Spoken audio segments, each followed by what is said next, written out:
Welcome to SNG. Back in the garage, doing some tires and brakes. Doyle's on his way. He's taking brake calipers off, and let me show you what he's into. So Doyle, you dropped the tire off there. Now you're taking the Crown Royal bag off. We do that so we don't scratch the paint up. He's taking it's the little tiny ones. The little tiny pins. Yeah. Not the ones that let all the oil out. That's correct. And what we're going to do is we're going to take those pins out, sand those pins up, lubricate them, change the brake pads, and get ready to put a new wheel on this thing.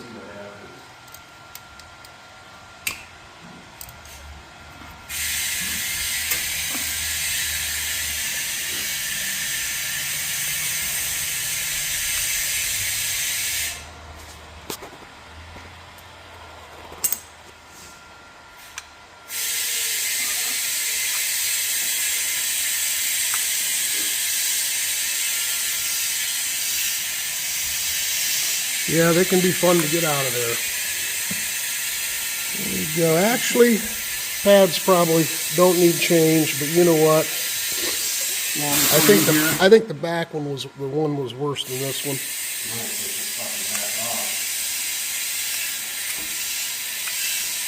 There you go. Yeah. Probably would have been okay, but we're not going to mess around. We're putting new brake pads on because we're going over the whole bike. So there's our pins. We're going to clean those pins up. We're going to clean the caliper up, and we'll put new pads on and torque those pins back.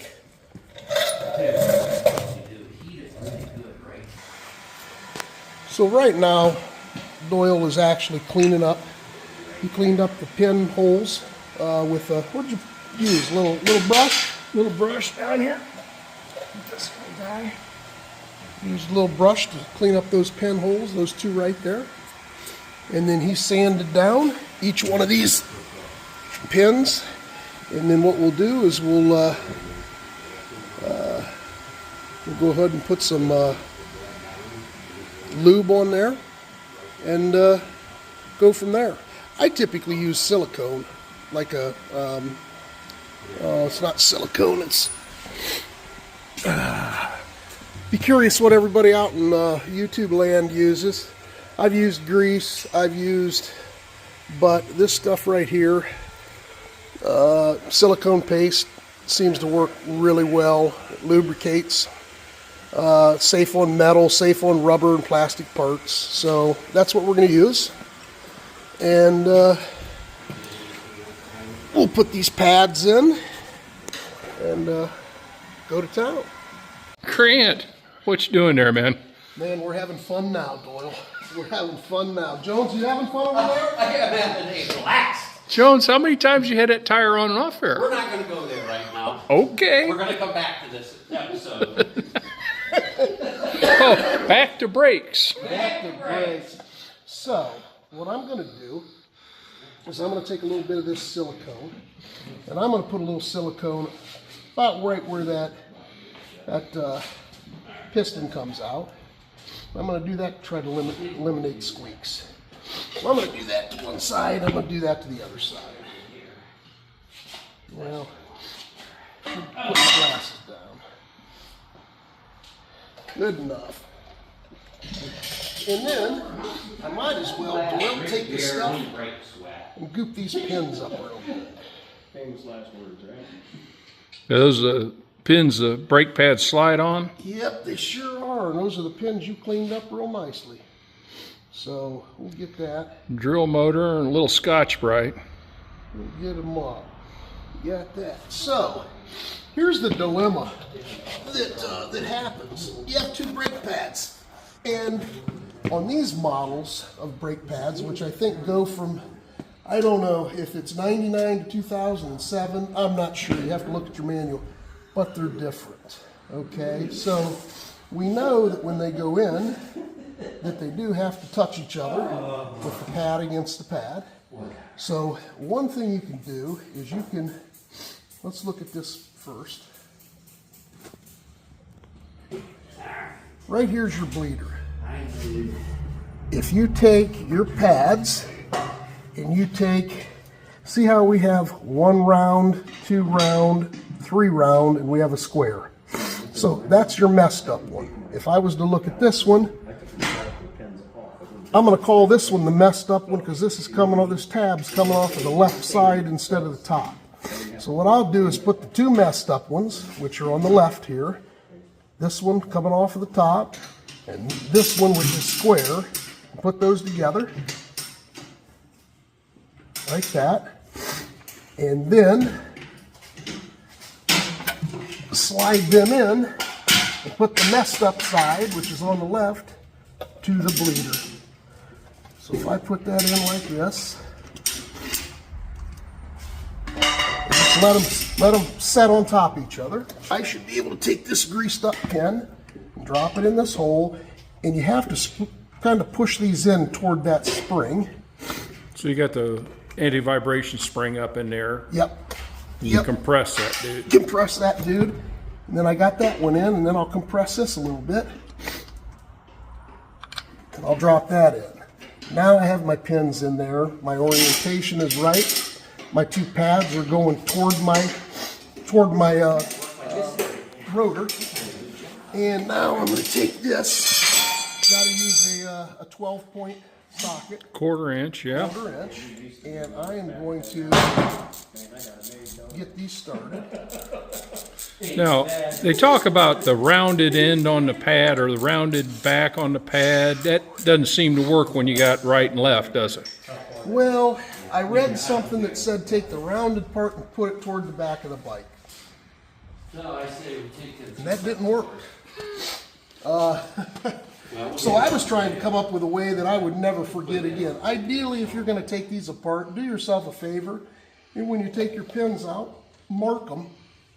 Just like I've been talking about for the last, since we started doing this stuff, because I'm an HVAC guy. He's a teacher. Chuck's a body man. Doyle's an engineer. We're all screwed up. And, you know. We still couldn't figure the pad out. So I figured, you know what, mark them. Then you know how they go in. Well, guess what we did? We dropped all of them out and didn't pay any attention. And I've done about 6 or 8 or 10 or 12 of these things before, and I still didn't know how to do it. So I figured, we got to learn a new way. So I think if you take those 2, what I'm going to call messed up sides, put them together, and put them toward the bleeder, you're going to be 2 thumbs up.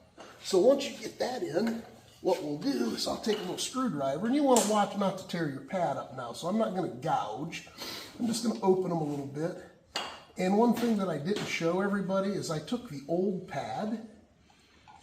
I took the old pads that came out, and I put them in, and I used a bigger screwdriver and stuck them in, and I cranked the old pads because I didn't care that I scored them up, and pushed the pistons back in, pushed the fluid back up into the master cylinder so we could open it up. So that one's ready to bolt on, and we'll do the other side.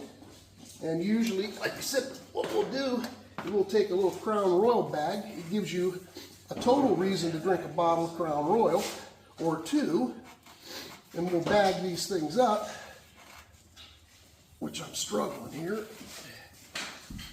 In that way, it doesn't mess your paint up. So there's a little life hack. Jones, All right. what's going on over there, brother? Come here. You got it off again. Come here. Come here. Bring it over here. So while my fat bastard buddy Jones is working on that, refurbishing that battery, what are we going to call this? Battery refurbish or battery refurbish or bust? There you go. Or something like that. So we'll, while he's doing that, I'm going to finish up these rear brakes, these pads. So in these front pads, if you looked at the earlier in this video, we told you to put the 2 different, the weird looking tabs. One was a squared tab and one was a round tab with a small tit coming off of the left hand side, I believe. put those together and you put those toward the bleeder is the way you can tell if you forgot, like we did, to mark the pads when you take them out. I mean, that's the key. Then you know for sure. But we didn't, and we're trying to think of something that we can remember the next time we do the same thing, which is not mark something when we take it apart. So here's the deal on the back. We do have the back ones already in, and we did the exact same thing. We took the pins out, we cleaned them up like the video for the front, and the only difference is you do the backs backwards. So I don't know if that's a good way to remember it, but instead of putting the two different looking tabs toward the bleeder like you do in the front, you put the two different looking tabs toward the actual inlet fitting of the brake line. So it's reverse of the front. So the back is backwards. Might be a way to remember it. So hopefully this will help you with throwing on some pads on your bike. Anybody has any comments, please please type them in. I'd love to hear your input. So if you get a chance, right there he is. You get a chance, smash the bell, smack that monkey in the lips, whatever else you want to do, and enjoy your day. It happens to be Friday today, and we're both off work. I'm off because I'm on vacation. What day is it today, Jones? Teacher work day. Oh, it's teacher work day today. It's teacher work day every day, isn't Teacher it? work day every day, but yeah, it's all good. So anyhow, enjoy your day. If you ride them, wrench them, but only if you want to. See ya. See ya.